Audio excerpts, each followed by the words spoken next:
আসসালামু আলাইকুম রহমতুল্লাহি ওয়া বারাকাতুহু।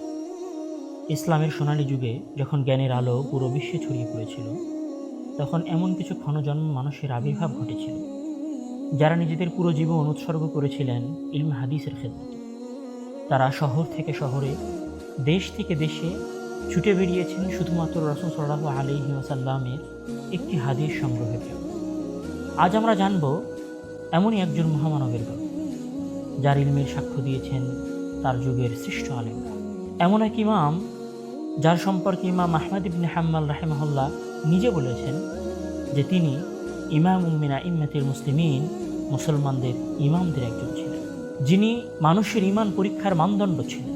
যার বিষয়ে নুআইম বিন হাম্মাদ রাহিমাহুল্লাহ বলেছেন যে তার বিষয়ে যদি কোনো ব্যক্তি কোনো ধরনের কটূক্তি করে, তাহলে আমি তার দিন সম্পর্কে সন্দেহ পোষণ করি যে সে ব্যক্তি প্রকৃত দিনের উপর আছে কিনা। যিনি লক্ষাধিক হাদিসের হাফেজ ছিলেন, সহিহ বুখারী লেখার পেছনে যার অনুপ্রেরণা ছিল অবিস্মরণীয়। আল ইতিসাম টিভির ধারাবাহিক সিরিজ ইতিহাসের অজানা মুহাদ্দিসগণের আজকের পর্বে আমরা জানব খোরাসানের বিখ্যাত মুহাদ্দিস ইসহাক বিন ইব্রাহিম বিন মাখলাদ বিন ইব্রাহিম আল হানজালি আল মারওয়াজি রাহিমাহুল্লাহ সম্পর্কে। তার জন্ম, বেড়ে ওঠা এবং জ্ঞানের পথে তার বিস্ময়কর যাত্রার গল্পে গল্পে সোনালী অতীতের পাতা থেকে আমরা ঘুরে আসব।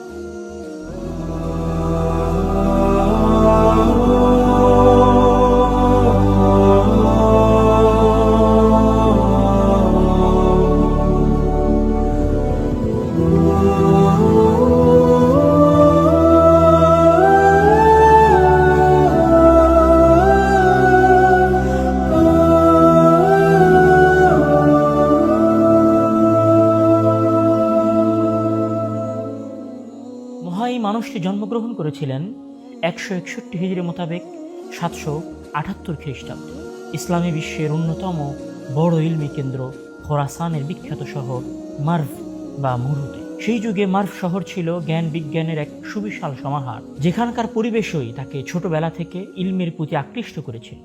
এই মানুষটি জন্মগ্রহণ করেছিলেন 161 হিজরি মোতাবেক 778 খ্রিস্টাব্দে ইসলামী বিশ্বের অন্যতম বড় ইলমি কেন্দ্র খোরাসানের বিখ্যাত শহর মার্ভ, যাকে আরবিতে মরু বলা হয়।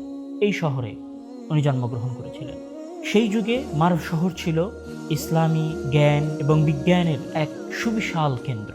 সেখানকার পরিবেশই মূলত তাকে ছোটবেলা থেকে ইলমের প্রতি আকৃষ্ট করে তুলেছিল। আজকে আমরা শুরুতেই ইলিম অর্জন, ইলিমের পিছনে তার পরিশ্রম এবং তার মুহাদ্দিস হয়ে ওঠার গল্প জানার আগে তিনি যে নামের মাধ্যমে অনেক বেশি পরিচিত, সেই নাম সম্পর্কে একটু গল্প শুনব। তিনি মূলত ইতিহাসে ইসহাক বিন রাহওয়াই নামে পরিচিত। তার বাবা রাহওয়াই নামে বেশি প্রসিদ্ধ ছিলেন, যদিও বা আমরা তার মূল নাম শোনার সময় জেনেছি তার বাবার নাম ছিল ইব্রাহিম। রাহওয়াই এই শব্দটি মূলত পার্সিয়ান ব্যক্তিরা যখন কোনো ব্যক্তি পথে জন্মগ্রহণ করে তার ক্ষেত্রে ব্যবহার করে। বলা হয়ে থাকে, এটি প্রচলিত আছে যে তার বাবা, অর্থাৎ আমাদের আজকের গল্পের যিনি মহানায়ক, উনি কোনো এক হজ সফরের মধ্যে জন্মগ্রহণ করেছিলেন রাস্তায়। সেইখান থেকে ওনার বাবাকে ওনার অঞ্চলের মানুষেরা, পার্সিয়ান মানুষেরা রাহওয়াই অর্থাৎ পথে জন্মগ্রহণকারী বলে আখ্যায়িত করে এবং এই নামেই উনি মূলত পরিচিত হন। পরবর্তীতে আমাদের আজকের যিনি নায়ক, উনি ইবনে রাহওয়াই অথবা ইসহাক ইবনে রাহওয়াই নামেই বেশি প্রসিদ্ধি লাভ করেন, যদিও বা ওনার বাবার নাম ছিল ইব্রাহিম এবং উনি ইসহাক ইবনে ইব্রাহিম নামে পরিচিত। ছোটবেলা থেকেই ইমাম ইসহাক রাহিমাহুল্লাহ ছিলেন অসাধারণ মেধার অধিকারী। ইলিম বা জ্ঞান অর্জনের জন্য তার তৃষ্ণা ছিল অসীম। তিনি অতি অল্প বয়সে জ্ঞান অর্জন করা শুরু করেছিলেন। ওনার শহরেই ছিলেন তৎকালীন সময়ের বিখ্যাত মুহাদ্দিস আব্দুল্লাহ ইবনুল মুবারক রাহিমাহুল্লাহ। উনি যখন আব্দুল্লাহ ইবনুল মুবারক রাহিমাহুল্লাহর দার্সে বসতেন, তখন ওনার বয়স অনেক অল্প ছিল। বলা হয়ে থাকে যে কৈশোরের পৌঁছার পূর্বে, শৈশবের শেষের দিকে এবং কৈশোরের প্রারম্ভে উনি আব্দুল্লাহ ইবনুল মুবারক রাহিমাহুল্লাহর দার্সে বসতেন। এমনকি এতটা ছোট অবস্থায় উনি আব্দুল্লাহ ইবনুল মুবারক রাহিমাহুল্লাহর দার্সে বসেছিলেন এবং তার কাছ থেকে হাদিস শুনেছিলেন যে একটা সময় গিয়ে উনি আব্দুল্লাহ ইবনুল মুবারক রাহিমাহুল্লাহর কাছ থেকে শোনা হাদিসগুলো রিওয়ায়াত করা এবং বর্ণনা করা ছেড়ে দিয়েছিলেন, এই আশঙ্কায় যে আমি যত ছোট বয়সে শুনেছি সেই বয়সে হয়তো আমি ভুল করে ফেলব। সেই আশঙ্কা থেকেই মূলত উনি আব্দুল্লাহ ইবনুল মুবারক রাহিমাহুল্লাহর হাদিসগুলো বর্ণনা করা ছেড়ে দেন। তারিখে দিমাশক গ্রন্থের 8ম খণ্ডের 125 নম্বর পৃষ্ঠার তথ্য অনুযায়ী উনি 168 হিজরিতে মাত্র 23 বছর বয়সে ওনার জীবনের প্রথম জ্ঞান অর্জনের সফরে ইরাকের উদ্দেশ্যে উনি বের হন। জ্ঞান সাধনার জন্য তিনি ছুটে বেরিয়েছেন প্রায় প্রতিটি বিখ্যাত শহরে, মক্কা, মদিনা, বাগদাদ, কুফা, বাসরা, নিশাপুর, শাম, মিশর, কোথায় যাননি তিনি। হেজাজ, ইয়ামেন, শাম, এমন কোনো অঞ্চল ছিল না যেখানে উনি অসংখ্যবার সফর করেন। ইমাম ইসহাক ইবনে রাহওয়াই রাহিমাহুল্লাহ প্রায় 70 জনেরও বেশি বড় বড় মুহাদ্দিসদের কাছ থেকে সরাসরি হাদিসের জ্ঞান লাভ করেছেন। মক্কায় তিনি জ্ঞান অর্জন করেছিলেন সুফিয়ান ইবনে ওয়াইনা এবং ইয়াহিয়া ইবনে সুলাইমের মতো দিকপালদের কাছ থেকে। খোরাসানে তার শিক্ষকদের মধ্যে অন্যতম ছিলেন আবদুল্লাহ ইবনুল মুবারাক, উমর ইবনে হারুন আল বালখি রাহিমাহুল্লাহ। বসরায় ইয়াহিয়া ইবনে সাঈদ আল কাত্তানের মতো জগদ্বিখ্যাত মুহাদ্দিসের উনি ছাত্র ছিলেন। মুহতামার ইবনে সুলাইমানের মতো মনীষী তার শিক্ষক ছিলেন। কুফায় তিনি হাফস ইবনে গিয়াস এবং ওয়াকি ইবনে জাররাহের মতো বিখ্যাত ওলামাদের নিকট জ্ঞান অর্জন করেছেন। ইয়ামেনে তিনি সান্নিধ্য লাভ করেছিলেন বিখ্যাত মুহাদ্দিস আব্দুর রাজ্জাক আস-সানআনীর নিকট। বিখ্যাত বিভিন্ন আলেমের কাছে জ্ঞান অর্জনের মাধ্যমে তিনি নিজেই হয়ে ওঠেন তৎকালীন সময়ের শ্রেষ্ঠ মুহাদ্দিসদের একজন।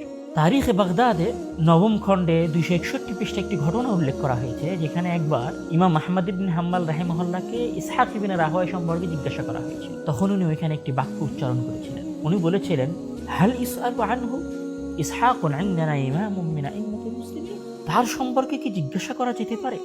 মানে ইসহাকের মতো বড় মুহাদ্দিস সম্পর্কেও কি জিজ্ঞাসা করা হবে যে তিনি কেমন বড় আলেম অথবা তিনি কত বড় ধরনের মানুষ ছিলেন? তার এই কথা থেকে বোঝা যায় যে ইসহাক ইবনে রাহওয়াই রাহিমাহুল্লাহ কত বড় মাপের আলিম ছিলেন। এমনকি কুতাইবা বিন সাঈদ তাকে খোরাসানের হাফিজুল হাদিসদের অন্তর্ভুক্ত করেছেন এবং উনি বলেছিলেন যে খোরাসানের যে কয়েকজন হাফিজ রয়েছেন তার মধ্যে একজন হচ্ছেন ইমাম বুখারী রাহিমাহুল্লাহ এবং আরেকজন হচ্ছেন ইসহাক ইবনে রাহওয়াই। ওনার এই মর্যাদা এবং গ্রহণযোগ্যতার পিছনে প্রধান যে কারণটি ছিল সেটি ছিল ওনার প্রখর মেধাশক্তি, যার মাধ্যমে তিনি জ্ঞানের এক বিশাল ভাণ্ডারকে নিজের মস্তিষ্কে স্টোর করতে পেরেছেন। ওনার মুখস্থ শক্তির চমৎকার একটি ঘটনা ইতিহাসের বইগুলোতে পাওয়া যায়। তৎকালীন সময়ে খোরাসানের গভর্নর ছিলেন আবদুল্লাহ ইবনে তাহের রাহিমাহুল্লাহ। একবার উনি সরাসরি ইসহাক ইবনে রাহওয়াইকে জিজ্ঞাসা করলেন যে আমি শুনেছি বা আমার কাছে মানুষ বলেছে আপনি নাকি প্রায় 1 লক্ষ হাদিসের হাফেজ।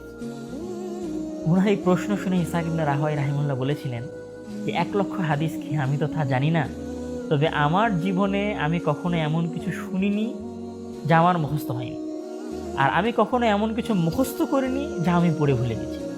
সুবহানাল্লাহ, একবার চিন্তা করে দেখেন ওনার মেধার গভীরতা কত বেশি ছিল। তার এই অসাধারণ মেধার আরও প্রমাণ পাওয়া যায় আবু দাউদ আল খাফফাফ রাহিমাহুল্লাহের একটি বর্ণনা। তিনি সরাসরি ইসহাক ইবনে রাহিমাহুল্লাহকে বলতে শুনেছেন। উনি বলছেন যে আমি ইসহাক ইবনে রাহিমাহুল্লাহকে বলতে শুনেছি যে ইসহাক ইবনে রাহিমাহুল্লাহ নিজে বলছেন যে আমার মনে হয় যেন আমি আমার কিতাবগুলোতে থাকা 1 লক্ষ হাদিসকে আমার চোখের সামনে দেখতে পাচ্ছি।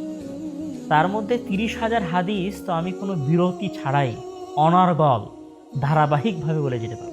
আবু দাউদ আল খাফফাফ রাহিমাহুল্লাহ তার বিস্ময়কর স্মৃতিশক্তির আরও একটি কথা উল্লেখ করেছেন, যেখানে উনি বলছেন একবার ইসহাক ইবনে রাহওয়াই রাহিমাহুল্লাহ আমাদেরকে হাদিস লিখাচ্ছিলেন। উনি সাধারণত ওনার স্মৃতি থেকে মুখস্থ হাদিস লিখাতেন আর আমরা শুনে শুনে ওনার কাছ থেকে হাদিসগুলো লিখতাম। তো উনি লিখাতে লিখাতে প্রায় 11,000-এর মতো হাদিস লিখিয়ে দিলেন আমাদেরকে।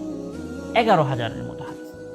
তো 11,000 হাদিস যখন লেখানো শেষ হয়ে গেছে তখন উনি আবার আমাদেরকে শুরু থেকে সবগুলো হাদিস আবার পড়ে পড়ে শোনালেন যে ঠিক আছে কিনা, না দেখে মুখস্থ। তো আমরা দেখলাম যে উনি একটা অক্ষরও কোথাও বাড়াননি এবং একটা অক্ষরও কোথাও কমান। ওনার এই বিখ্যাত স্মৃতিশক্তির এই ঘটনাটা ইমাম যাহাবী রাহিমাহুল্লাহ তার কিতাব সিয়ারু আলামিন নুবালার 9ম খণ্ডের 311 নম্বর পৃষ্ঠার মধ্যে উল্লেখ করেছেন। ওনার প্রখর যে স্মৃতিশক্তি আছে তার আরও একটি ঘটনা আসলে আমাদের সামনে উল্লেখ না করলেই নয়। মানে ইসহাক ইবনে রাহওয়াই রাহিমাহুল্লাহর নাম আসলে ওনার স্মৃতিশক্তির গল্প আসবেই। তো একবার ইসহাক ইবনে রাহওয়াই রাহিমাহুল্লাহ এর ছাত্র ইবনে আবি তালেব রাহিমাহুল্লাহর সাথে একটি ঘটনা। মূলত ইবনে আবি তালেব রাহিমাহুল্লাহ মূলত তার কাছ থেকে মুসনাদের দার্স নিচ্ছিলেন। তো কোনো এক কারণে কোনো একদিন উনি ইসহাক ইবনে রাহওয়াই রাহিমাহুল্লাহর দার্সে অনুপস্থিত হয়ে যান কোনো এক কারণে। তো ওই দার্সে অনুপস্থিত হওয়ার পরে উনি অসংখ্যবার ইসহাক ইবনে রাহওয়াই রাহিমাহুল্লাহকে অনুরোধ করতে থাকেন যে শাইখ প্লিজ অনুগ্রহপূর্বক আপনি যদি যে দার্সটা আমার ছুটে গেছে সেটা যদি আমাকে শোনাতেন। এই অনুরোধটা উনি বারবার করতে থাকেন আর ইসহাক ইবনে রাহওয়াই রাহিমাহুল্লাহ ওনাকে শোনাতে পারবেন না বা সময় নাই এরকম একটা কৈফিয়ত বা অজুহাত দিতে থাকেন। তো কোনো একদিন উনি সরাসরি ইসহাক ইবনে রাহওয়াই রাহিমাহুল্লাহর বাড়িতেই চলে গেছেন ইবনে আবি তালেব রাহিমাহুল্লাহ। তো বাড়িতে চলে গিয়ে ওনাকে বলছেন যে শাইখ আমার একটা দার্স ছুটে গেছিলো, আপনি যদি ওই দিনের দার্সটা আমাকে আবার দিতেন। তো ওই যখন এই সময় ইবনে আবি তালিব রাহিমাহুল্লাহ ওনার কাছে গেছেন, তখন ইসহাক ইবনে রাহওয়াই রাহিমাহুল্লাহর গ্রামের বাসা থেকে ওনার কাছে কিছু ফলমূল এসেছে, কিছু আবাদি শস্য ওনার কাছে এসেছে।